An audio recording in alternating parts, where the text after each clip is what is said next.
சென்னை கோடம்பாக்கத்தில் இயங்கி வரும் லாஜி கேஷ் என்ற நிறுவனம் வங்கி ஏடிஎம்களுக்கு பணம் நிரப்பும் பணியை செய்து வருகிறது. திங்கட்கிழமை நண்பகல் பணம் நிரப்பும் ஊழியர்களான சதீஷ்குமார், பாபு, துப்பாக்கி ஏந்திய பாதுகாவலர் ஜோயல் முல்லா, ஓட்டுநர் இசக்கி முத்து ஆகிய 4 பேரும் 2,29 லட்சம் ரூபாய் பணத்துடன் புறப்பட்டனர். சென்னை விருகம்பாக்கம், வடசரவாக்கம், போரூர் உள்ளிட்ட பகுதிகளில் உள்ள 10 ஏடிஎம்களில் பணத்தை நிரப்பிவிட்டு வேலப்பஞ்சாவடியில் உள்ள பரோடா வங்கி ஏடிஎம்மிற்கு சென்றனர். அப்போது சதீஷ்குமார், பாபு ஆகிய இருவரும் ஏடிஎம் மையத்திற்குள் சென்று பணம் நிரப்பிக் கொண்டிருந்த போது பாதுகாவலரின் கவனத்தை திசை திருப்பிய ஓட்டுநர் இசக்கி முத்து வாகனத்தை எடுத்துக்கொண்டு விரைந்தார். இதை பார்த்து அதிர்ச்சி அடைந்த பாதுகாவலர் உடனடியாக நிறுவனத்திற்கும் காவல் கட்டுப்பாட்டு அறைக்கும் தகவல் தெரிவித்துள்ளார்.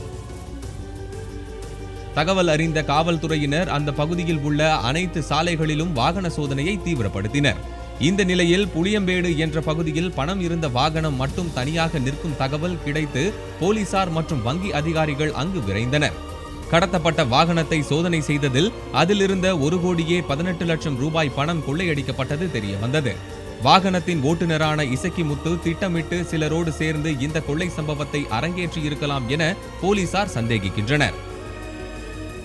ஓட்டுநரை பிடிக்க 5 தனிப்படைகள் அமைக்கப்பட்டுள்ளன.